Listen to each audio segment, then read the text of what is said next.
Well, this is the last of my little stint of 6 with everybody. I'll be your own therapist, but this particular offering with Thupten Nobuling continues continuously, which I just think is fantastic. It's such a great little gem of a class, this one. So the I assume each of the presenters does it quite differently in their own style.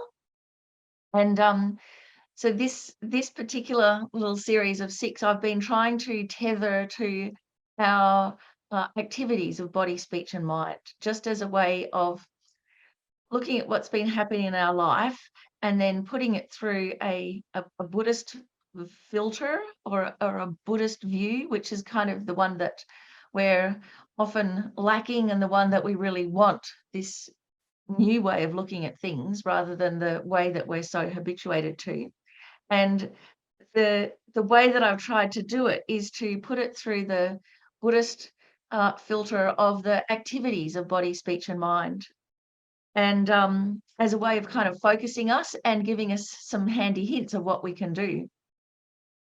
And so at the end, towards the end of our short time together today, then we'll have a meditation that is from Lama Yeshe, the cleansing of body, speech, and mind, which is just a fantastic way to put it together into experience.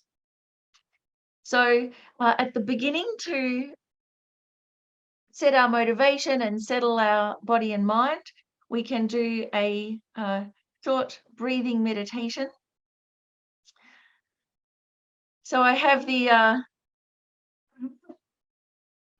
Buddha on the couch, which it's us on the couch, right? But we can be our own therapist. The Buddha was his own therapist and showed how we can be our own therapist. And what's so nice about this picture is that we mostly identify with being broken or wrong or problematic, and very rarely do we identify with being a potential Buddha. But in this class, this is what we're doing. We're identifying we actually have the same nature as the Buddha. Our nature is no different from the Buddha's. And if we put in all the work that the Buddha did, the natural result will be Buddhahood. So this is like an image that can reflect back at us and remind us this is our possibility, whether we want to pursue it or not. Whether we want to actually take that opportunity or not, it's up to so many factors, and it's up to us. But the opportunity is there. So our beginning breathing meditation, I've just put up this image to help us get a feel for it. But the first thing is to settle our posture so that it's a nice balance between a fairly straight spine so that we feel alert, and then also being relaxed. So to straighten the spine, imagine a fine thread of light running from the base of your spine up through your body, coming out the crown of your head, so that you feel like you're being supported from your crown. All the weight of your body is supported, your shoulders naturally drop, you release any tension from the neck and the shoulders. Become aware of your breathing.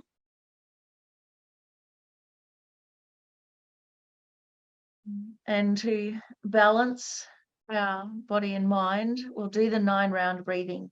So first, starting by breathing out through the left nostril. And breathe out all of the doubts and distress in the form of black smoke. You release it. Feel really good about releasing it. And then into that vacuum, you naturally breathe in radiant golden light, all of the enlightened qualities, the qualities of a Buddha, all those qualities that we wish to develop in the form of golden light that just floods through your whole system. So we do this 3 times, long, leisurely breaths.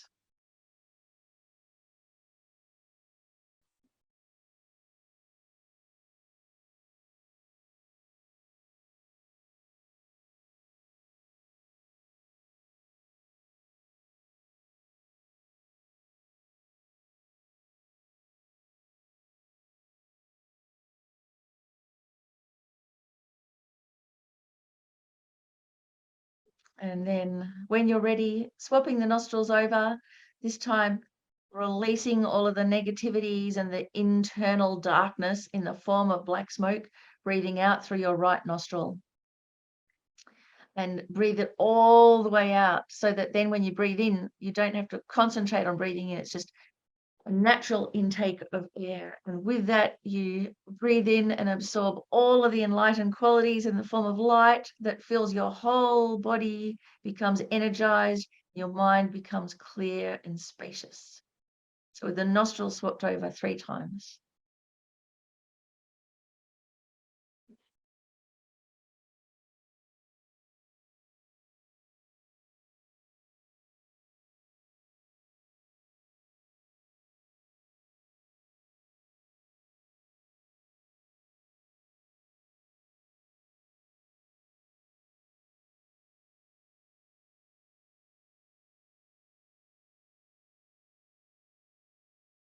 And then breathing out through both nostrils, releasing all of even the very subtle negativities and doubts and anxieties and disturbing emotions, all of that inner residue, just breathing it all out so your body becomes clear. And then as you breathe in, you fill that space, breathing in all the loving kindness and wisdom and energy of the Buddhas in the form of golden light that fills your whole being. So 3 times through both nostrils.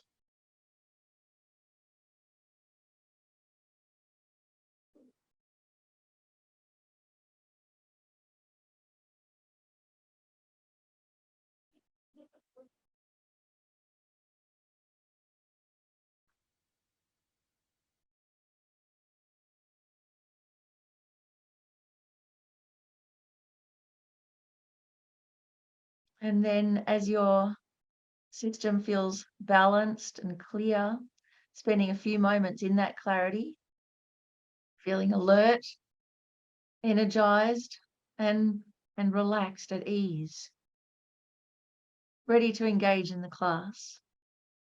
And in that spaciousness, we set our motivation to be a big-hearted one for the benefit of ourselves and all living beings who are just like us in wanting happiness and not wanting problems. That's a no-brainer. That's what brings us together. So for the benefit of everybody who matters, just like we matter, so does everybody. And thinking not just an ordinary benefit, a temporary one, but may we be able to, in our very life, bring the very best kind of benefit, a long-term help and happiness to ourselves and others, without limit, with our eye on a benefit that can bring about our own enlightenment and the enlightenment of all others. And for this reason, we're doing this class on the path. And so then gently bringing your focus back to the room and being quite happy to be here, and then seeing how we are going with our week. I remember that last week there was someone who had a question that she said she would, it was Annie for this week. So here you are, Annie. How's it going? What's been going on? Hi. Yeah, I'm just trying to figure out like a Buddhist perspective in dealing with my mother. I don't have, the best relationship with her, and I'm trying to understand my karmic interaction with her. We're just very different, and Yeah. um, we're opposite. Like her lack of generosity just blows my mind. It's almost like I don't know if she was really meant to be a parent, but here she is. So it's a real challenge to Yeah. be in this karmic slur with her, and I just there's a lot of anger that Mm. I comes with me, and I'm really trying to not have that, but it's continuous disappointment on my end of her not meeting my expectation of what in my eyes like a mother really should be.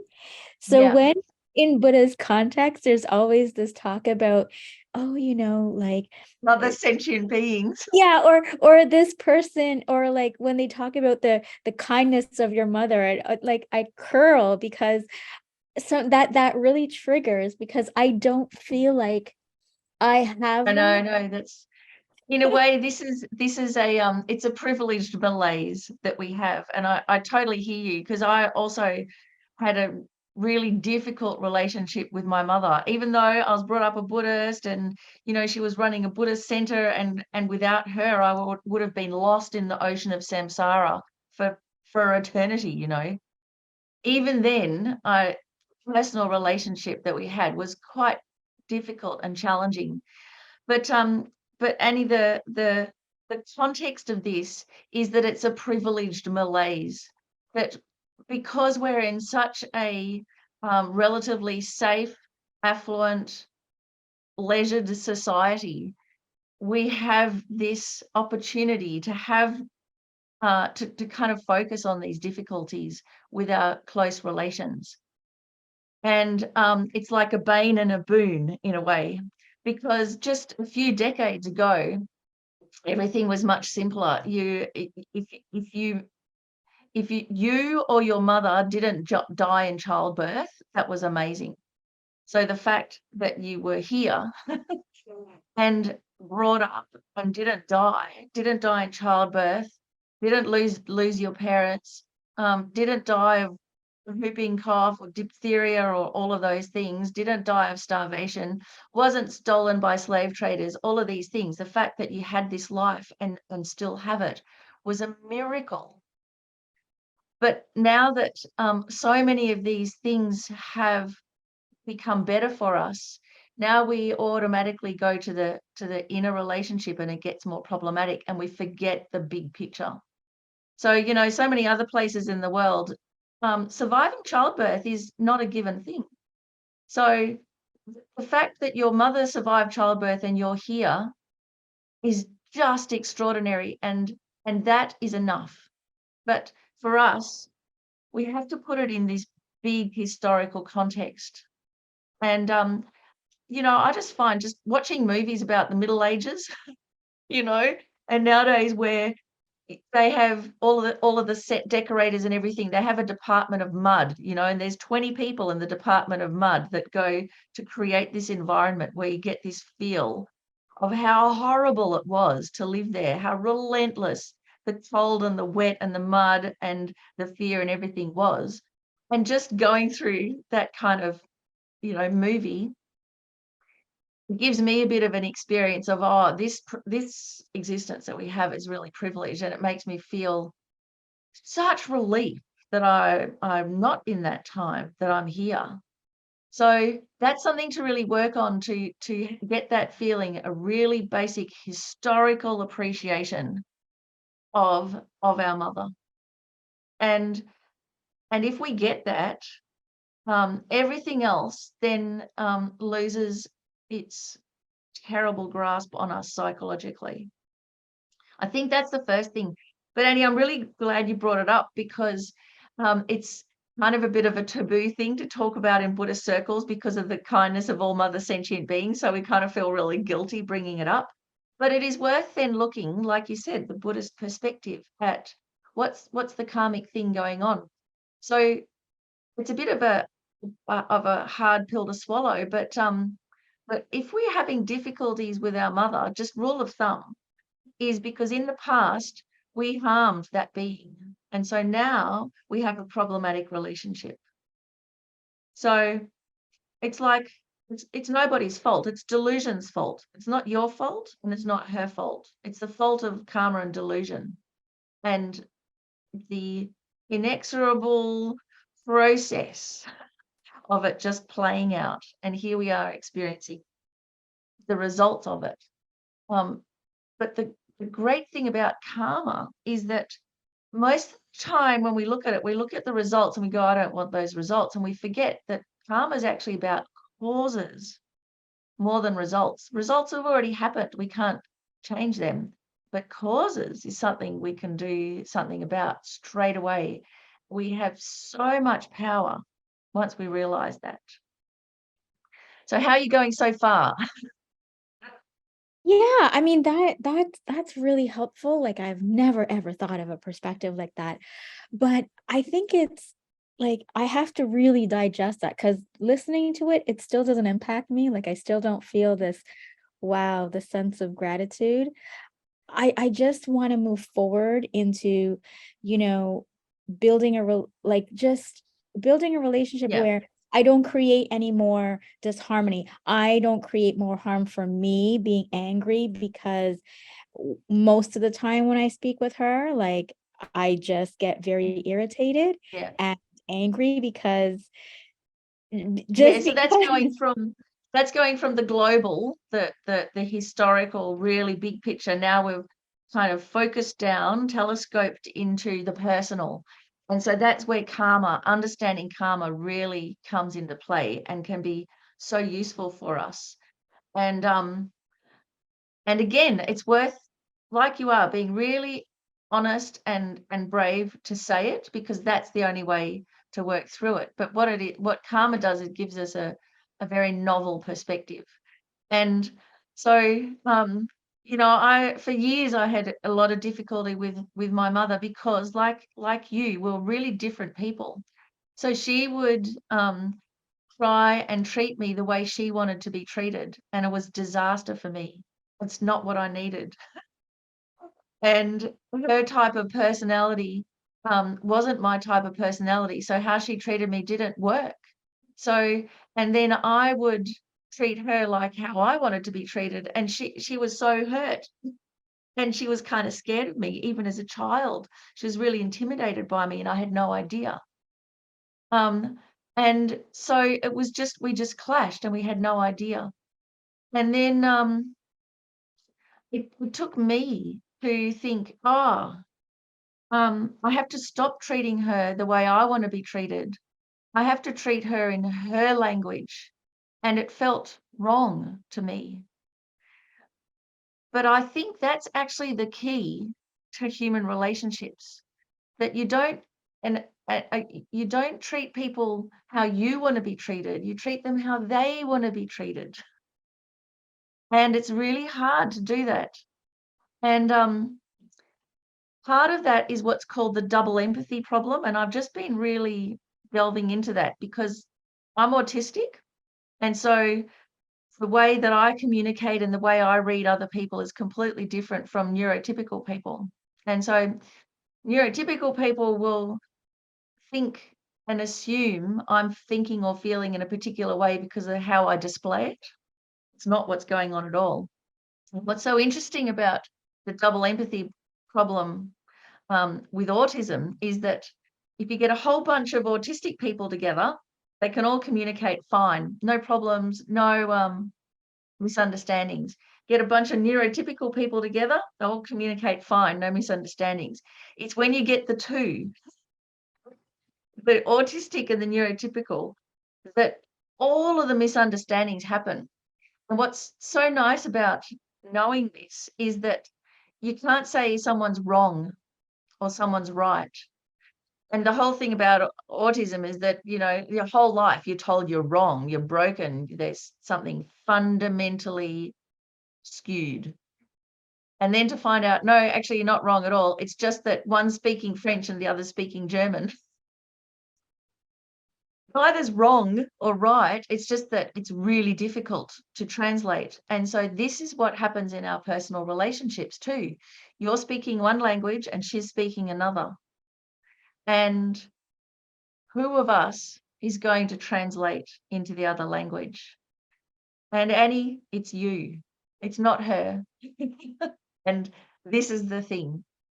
And this is the thing that I discovered with my mother around about the ages of, I don't know, 22, 23, to the extent that how I would communicate with her, I scandalized myself. I'd never talk to anyone like this. And yet, I felt either on one hand I was being rude, or the other hand I was buttering her up, or I was being insincere or whatever, but it was kind of translating into her language. And then finally we were able to communicate. So the double empathy problem is it's a really big thing of when you try and step into someone else's shoes, it's not if you were them. It's you trying to understand where they're coming from. So think of it as translating a language. Thank you.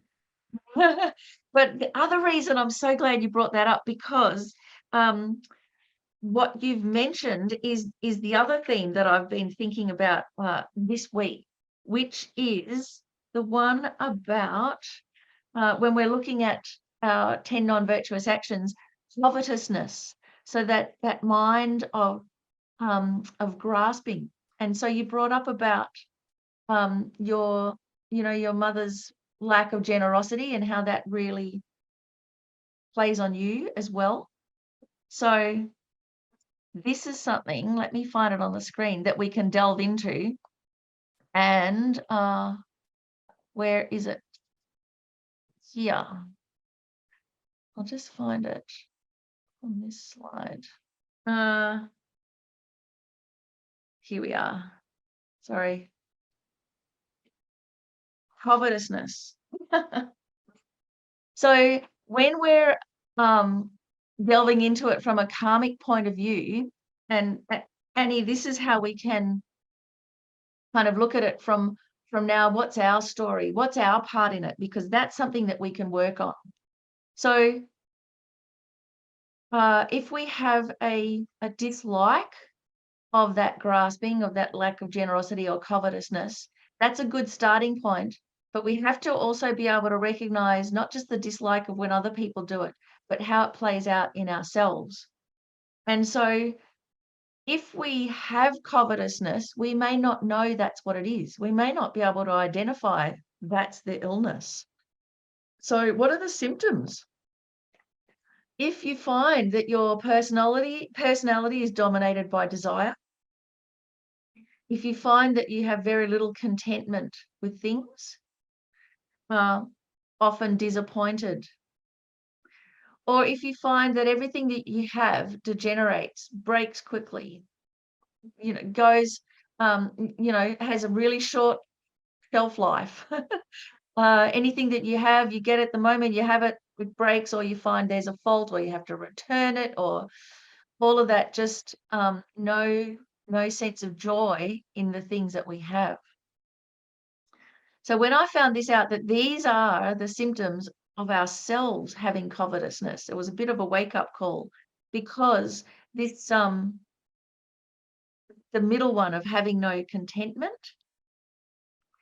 you get something and then it's great for a second or two, and then the buzz is over. It didn't do the trick. Or you look around in your life, like we have this incredibly leisured lifestyle compared to the Middle Ages, compared to the Renaissance, compared to even just last century. The lifestyle is amazing. And yet, are we content? No. In fact, there's even more of a gnawing inside. And so that symptom, we've got to recognize that that is a symptom of something deeper. And if we find just generally that our personality is dominated by desire. So Annie, your personality may not be dominated by desire, but maybe your mother's is, and you can start looking at it from this as it's a symptom of a painful disease. And the symptom is just this gnawing desire with no satisfaction. And just recognizing that instead of as something wrong with her, but as a symptom of something deeper, might help you just naturally feel for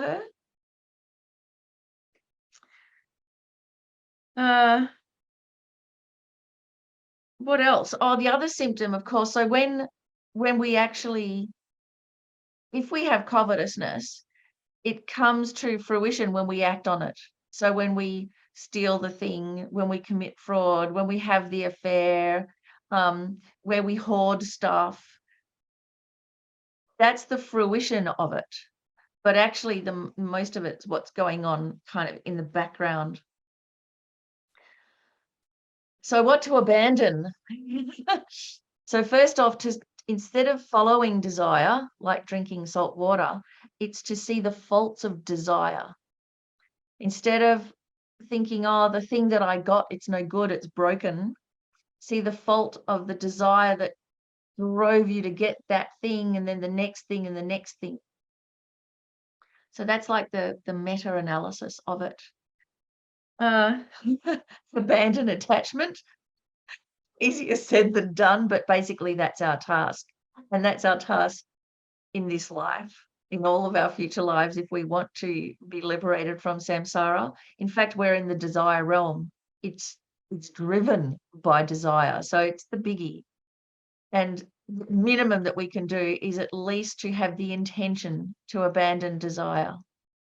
Even if we're still driven by it, to recognize the faults, how it destroys our life, and how we want to abandon it. And then where to start? Well, stop thinking about other people's wealth. Stop thinking about what other people have that I don't. Or the other one that happens to me, and I'm so ashamed to say, when I hear that somebody's won the lotto, won, the lottery, whatever it is, or won one of the houses, I cannot feel happy for them. I'm like, to my shame. So I really try and work on it. And the only way I can do that is by thinking about the person first and thinking, well, they have a family, they have kids that love them, they have a dog that loves them, they have a whole neighborhood. If I got to know them and know their backstory, they'd start mattering to me. They're in the same era as me, we're experiencing the same kind of world problems. And so they start becoming real live human beings. And then if I think, oh, they won the lottery, then I'm like, oh, I'm really happy for you. But I tell you, it takes me a lot of effort to get there. And so I encourage myself by saying, well, at least I want to get there. And so then I sit there and I go, oh, they won the lottery and I did it. And then I have to work through it. But it's really effective to be able, it slowly opens your heart up. And so you can think, well, what if your best friend won the lottery? You'd be so happy. What if your mother actually won the lottery and got the things that she wanted? You could be happy for her. What if the poor people got everything that they needed? What if the rich people were able to find contentment? Wouldn't you feel happy for them? So in this way, what we're doing is we're using the distress of others to open our heart.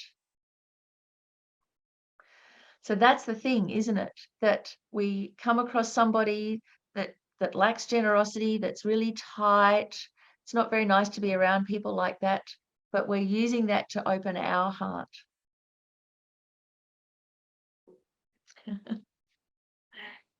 Thank you. And of course, what it leads to when you think, oh, well, what if everybody, won the lottery? It still wouldn't help them ultimately, would it? And that's why in the four immeasurables, it's like not only may people have happiness and the causes of happiness, but may they have the happiness that's lasting. And so that's where we can start questioning what actually brings happiness. It's not the stuff, it's the good relationships, it's the to and fro, the contributing to others, helping others as much as being helped or getting things. So just experiencing someone like that can cause us to question really what is happiness and get naturally and sincerely clear in our mind. Because there's nothing like seeing somebody else with everything and still being miserable to point out to us, oh yeah, it's not the stuff. So that too can help us, remind us. So how are we going? Questions, comments so far? Does anyone else have something similar experience or something to... Yeah, Anthea, go for it. Hi. Yeah, I really relate to what you've been talking about, the difficulty with my mum and having really high expectation of her and feeling really disappointed and getting triggered, and it's something that I think I've spent about 5 years as that one of my top priorities to work on, with using the Buddhist worldview to help me. So I thought I'd just share some of the thoughts and realizations that have really helped for me. So like one big thing was disappointment. What I realized eventually was that disappointment is about having a really high expectation, and it's not an expectation that I have of almost any other sentient being. That high expectation is just reserved for mum.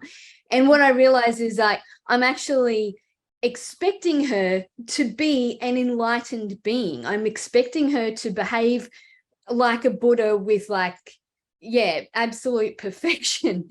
And like and an ultimate mum. Yeah, like an and so ultimate I mum. realized she's just a person. She's just a person who is suffering as well and trying to figure it out and hasn't met the Dharma yet, so doesn't have very good techniques or support. So that really helped. And then it from there I started to see her with far more compassion, and I started to learn about her life experience and her upbringing that was really, really hard. And I realized that she's such a better mum than her parents were to her. And so that's is a what I big felt one. so grateful for. That is a huge one, because that's when we get the historical perspective and just how many of our parents were, say, beaten mercilessly in childhood, and then despite all their failings, didn't beat me. Yeah. Or only did a little bit. It is stopping this chain reaction that's been going on for generations, and at least that bit they've managed to stop that chain reaction, and that's now stopped forever. Yes, absolutely. And the last thing that I think has been the mega turning point for me is that I suddenly understood more deeply what compassion really means. Like I used to think that compassion was about finding a way to help, but I then realized that actually everyday, day-to-day compassion is not contributing to harm. And I realized that I had to be with my mum, who can trigger me. I had to be really, really dedicated to not contribute to hurting her in any way, contribute to her suffering. So like I'm so careful of when, like, particularly when she triggers me, of like not responding to that in a reactive way, but like really, really trying to be kind and see what she's really trying to communicate, or forgive her if she is just being stupid. And that self-control and discipline of not trying to add to her suffering Yeah. has That's like non-harm. oh, it just slows the whole thing down. Really amazing. And Anthea, it sounds also like you're saying also what I was getting at, and I've heard Eddie said that in other Buddhist traditions, instead of thinking of the kindness of the mother, you actually take on the role of you're the mother. And this is kind of how we get one of the ways that we can kind of heal this problematic relationship with our mothers is by going, no, I'm going to be their mother. I'm going to take the responsibility for them, to not harm, to not laden them with the expectations, and it flips it around. And I was really happy to hear that is actually, it's another response.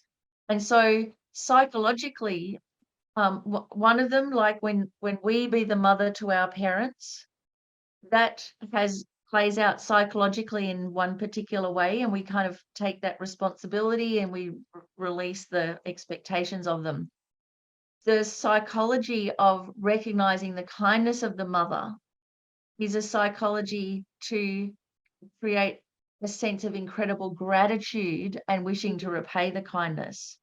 And so it's there to help us develop bodhicitta. Yeah. As part of the steps. So each one has a different function. Yeah. And psychologically, both of them play out differently in our mind. Whereas I thought it was actually just all about my relationship with my mother. No, both of them are about to help us become a Buddha. Yeah, I think that has become easier to do after being kind of more compassionate. Then I was able to start to see her generosity more and more. And what it really did was it really made the little tiny moments of her kindness just glow. And I could really see it so much more. So yeah, 5 years on, and we've we've made so much progress, because I think she's seen that I'm consistently trying to be kind. And and she's the relief that she would feel as well, because when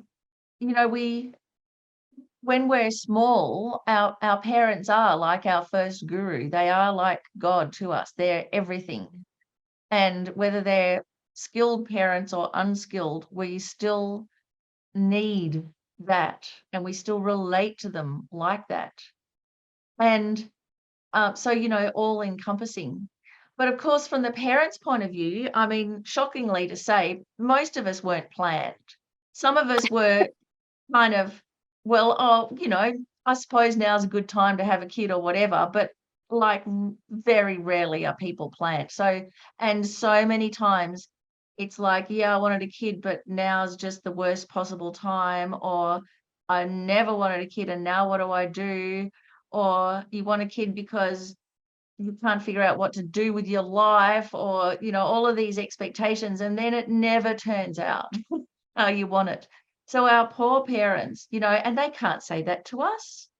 They can't tell us, we ruined their life. And then of course, all of the sacrifices that our parents make for us, just that practice of altruism, it makes them a better person. So then, of course, they go, of course, I'd never regret it. I'd never regret having you. Actually, it's a really tough thing. And then there's all the fear that comes when you're a parent, the fear for your child's safety. And I honestly don't know how anybody can bear that fear except to just like cut off that entire part of their personality.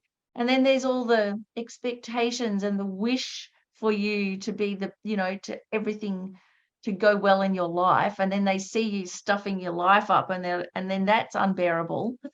So, when you look at it like this, how fraught it is, we expect them to be a Buddha, basically, with the expectations that we put on them. Like you said, Anthea, what we expect of our parents, we'd never demand, of anybody else on the planet.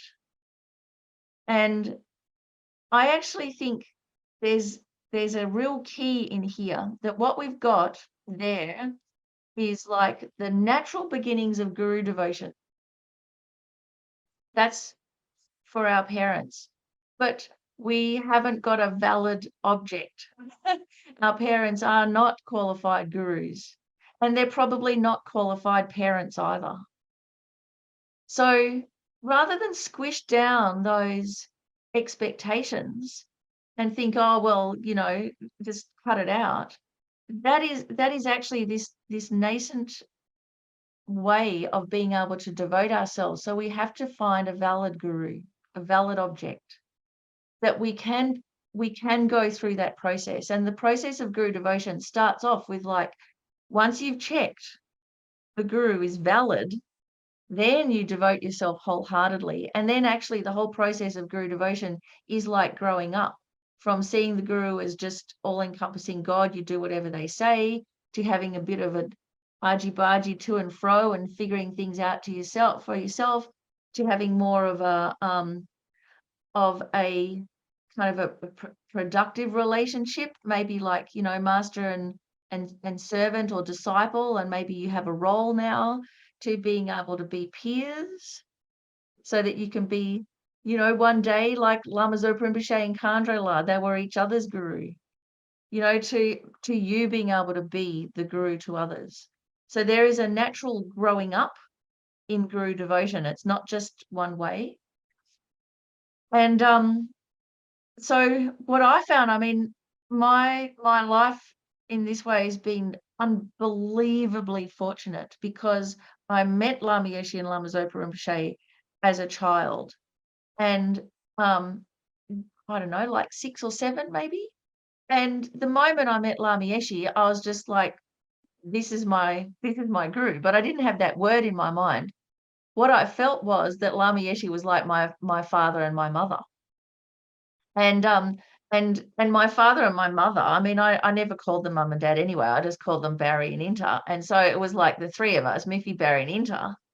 And they, in my mind, I mean, what an ostentatious child, you know. I just thought, well, you know, they're my relatives. I live with them, but my mother and my father is Lama Yeshe. And so that heartfelt relationship and devotion and expectation and complete and utter trust went to Lama Yeshe.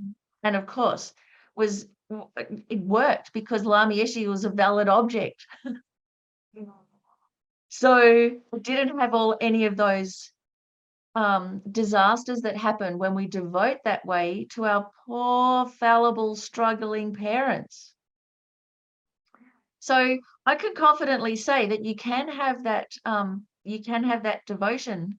You don't have to squish it down. You can be that sincere, but don't put it on your poor parents, and don't put it on some, you know, cult with charisma, which other people, you know, we see so much in the news of having this incredible sincerity and devotion and just being taken on a ride and ripped off. We've got to find the valid object to put it on, and then use that natural relationship to grow. And yeah, so even when Lama Yeshe passed away in 1984, so I was in the last year of high school, and you know, as a teenager, things are pretty intense but pretty black and white. And so I was like, why is everybody crying around the world? Because Lama Yeshe said, you know, as a guru, he would never abandon us. From this life and all future lives, he'd always be with us. It's just up to us to recognize. So why is everyone upset that he's passed away? It's not like he's abandoned us. He's just left that form, and he'll be back in another form sooner or later. So, you know, I mean, I was a bit intolerant of others too, but that was my genuine feeling, which you can have if you don't see someone every single day. I'm sure it's different if you were actually with Lama Yeshe every single day. It'd be so much more heart-wrenching. But I had the same feeling too when my mother died, that you know, I I'd been living in one city, she'd been living in another city. We only saw each other every year or two. So when she died, it wasn't a loss to me. It was a loss to everybody else who she taught at Lungri Tumpa Centre. They were all crying. They were like, oh no, what are we going to do? But for me, my experience was actually no different. It was just like, well, we see each other every now and again. And now Lama Zopa Rinpoche is like, have you found your reincarnated mother yet? Have you had any signs? Like, I just got to look out for her. So anyway, let's thank you so much, Anthea. That was really mind-blowing insights about your journey.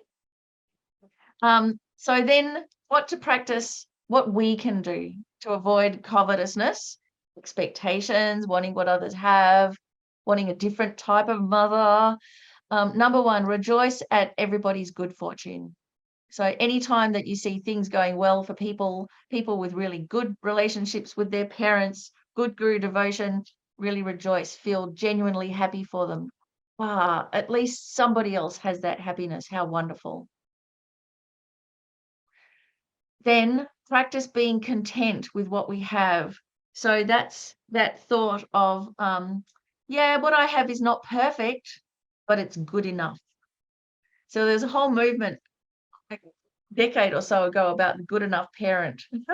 It's an excellent way to take pressure off, to recognize in samsara, nothing is perfect, but what we have is just about perfect, considering when we look at things historically. So it's good enough. And if we want perfect, we have to become enlightened. We have to create a pure land around us. It's not going to be in samsara. Use our mindfulness. So become aware of this process and reflect it back on ourselves first rather than on the others first. And one of the things to recognize and try and use our mindfulness about is recognizing that the object is not our source of happiness. The stuff is not our source of happiness, and our parents aren't our source of happiness. Because even if they give us the recognition that we want, if we haven't prepared our own mind, we will not be content. And so then that takes us to recognizing deeper states of happiness. Where does our sense of contentment come from? Where do our harmonious relationships come from? It doesn't come from the other person being perfect. It comes from how we communicate being really good and safe. And that's something we can work on. And the result, if we do all of this, the result is, amazingly, you will easily accomplish whatever you wish for. So how ironic. We're all tight and covetous, and I just want what other people have, and trying to share and whatever, and then nothing goes well. Nothing works. We're never content. But if we actually could release that and be happy for others and share our stuff, actually what happens is help comes your way. Things work out. We accomplish things and we go, oh my gosh, that was easy. What? How is that possible? We have good relationships. We can relax. So there's a real incentive for us here to change our attitude from a covetous attitude that is so tight. Or it's kissing cousin, the expectations of others is so tight, to being able to really recognize the big picture here, and then we naturally relax, and then we naturally see all the things that are going well, and then we can access them. Because while we're all tight, we can't access any of that help that is there. We can't access the generosity of others. We can't even feel it. We can't feel the generosity of our mother. It's there because here we are, and yet we can't feel it. So we've got to kind of build in the steps here. And so the bumper sticker, what I have is good enough. The mother I have is good enough. I mean, it's quite a shameful thing to say. The mother I have is amazing, but we can start by thinking good enough rather than not good enough.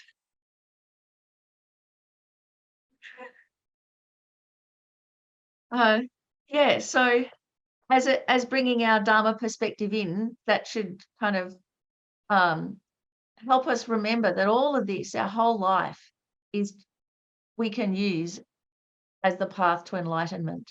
So it's not like they're problems to get rid of and then I'll be able to achieve liberation or enlightenment. It's like these challenges are the way to become enlightened. So even that, even if our relationship with our parents will continue to be problematic and never work out, we can still benefit. And we can still benefit them too, because we, like Anthony was saying, we do practice non-harm, and we can use our parents to be a trigger to develop our good qualities. The challenge to be a trigger to develop our tolerance and our patience and our presence of mind. And that will make us really, really strong. So yeah, the Dharma perspective, it's pretty radical. Quite challenging. So we've got a few minutes. Let's do our meditation, the Oma Hum meditation, to cleanse our body, speech, and mind, and in particular our expectations and our dissatisfaction and our feelings of covetousness, of just wanting what others have, or our feelings of not being able to bear other people's covetousness, their lack of generosity, feeling that as an affront. So all of that we can do our cleansing meditation. So Lama Yeshe, I love this photograph of his poise physically, but you can see how it comes from within. So let's straighten our posture just like this. So we're alert and we're engaged, but we're also relaxed, fully present, happy to be here. And we're in this body, in this life. We've had countless other ones. Hopefully we'll put an end to the countless uncontrolled rebirths. But this amazing body that actually comes from our parents, what a treasure. What we can do with it. So even that, it's like if we won $10 million and it was someone we didn't like who handed it to us, say Donald Trump gave you $10 million, would you go, oh, no, thank you, I don't like you? You go, thank you very, very much. So even then, we've received this body from our parents, and even if they were the most despicable, what we can do with this, it's a treasure. So imagine the inside of our body, all clear and spacious. And in that space, the 3 syllables, the white Om in the middle of your head, the red Ah in the middle of your throat, and the blue Hum radiant there at the heart level in the middle of your chest. And these syllables are flexible and soft, radiating light, and it fills that space of your body.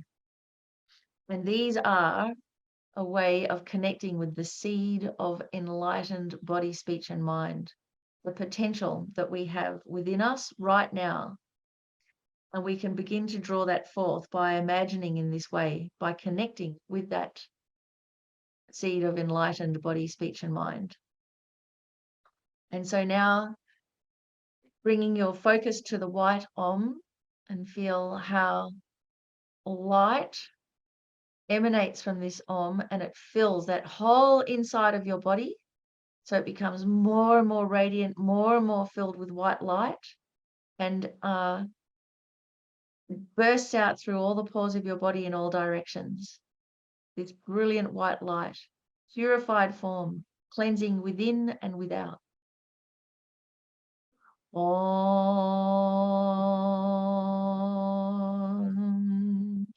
Om.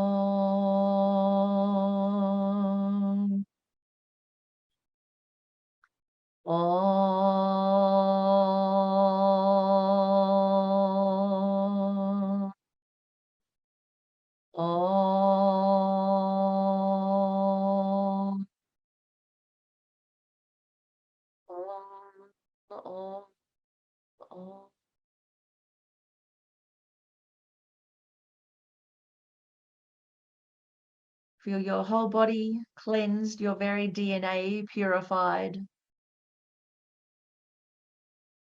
The future result now, completely pure form.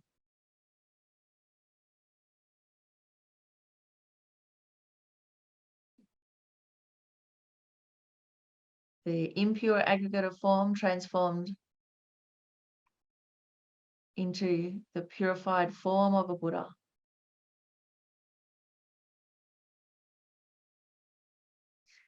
And then shift your focus to the red R in the center of your throat, rich and warm like the sun at sunset.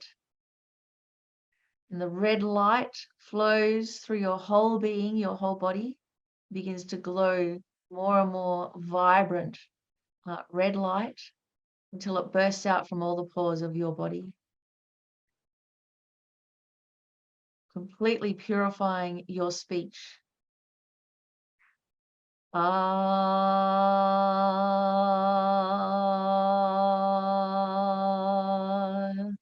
ah,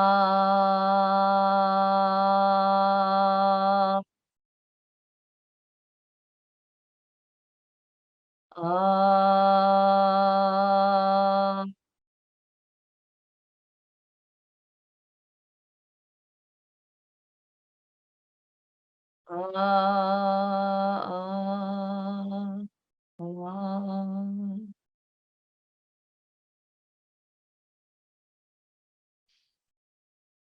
Feel the resonance of your speech completely purified, becoming enlightened speech. Feel your ordinary speech, this life and all previous lives, completely purified, becoming enlightened speech to only benefit and perfectly benefit others. The way we mostly communicate to the world through our speech.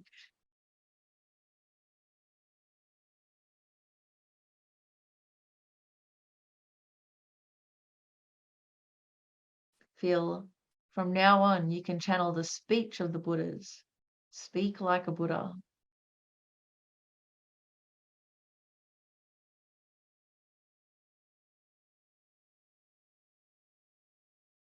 And then gently shifting your focus to the blue hum at your heart.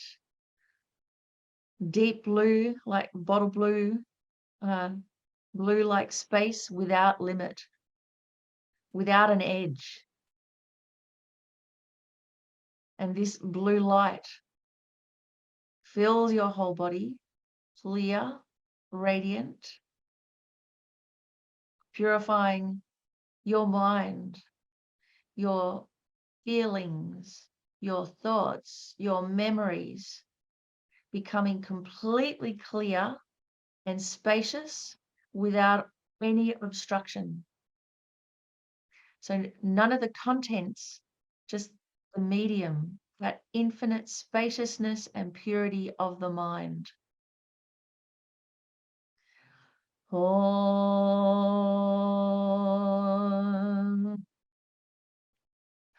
Om.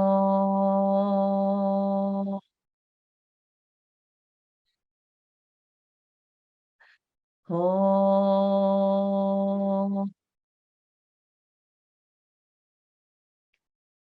Om.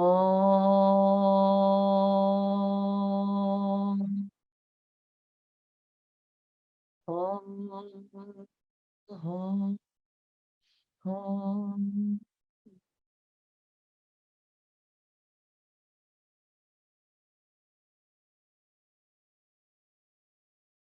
And recognizing that this purity of your mind, of your own nature, your own potential, this is our ultimate refuge.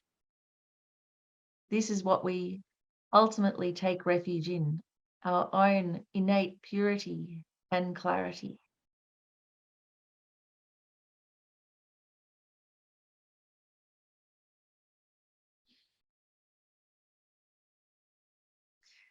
And then now becoming aware again of the 3 syllables, the hum at the heart, the R at the throat, the Om in the center of your head.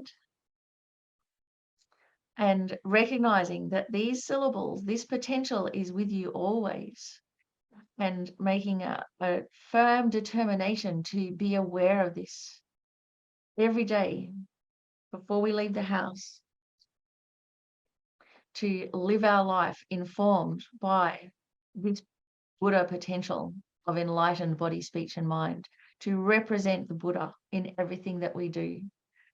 And by doing this, that we can actually bring forth that nature and become a Buddha, and then actually be able to benefit all sentient beings, actually be the perfect parent to all sentient beings, and repay the kindness of all the sentient beings who have been our parents and our mother to the best of their ability, despite everything, not just in this life, but going back to beginningless time.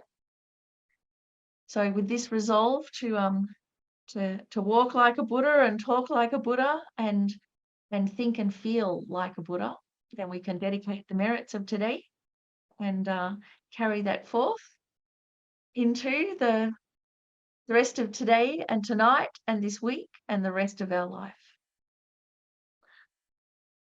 So thanks, everyone. Thank you so much, Shayla, for hosting, and Michael, you too, and thanks for inviting me to your wonderful, amazing Tutten Nobuling Centre, and all the very best. I probably won't see you for a little while because I'm going on a trip. So hopefully we all meet again in this life. Take care. Bye. Thank you Thank you, Miffi.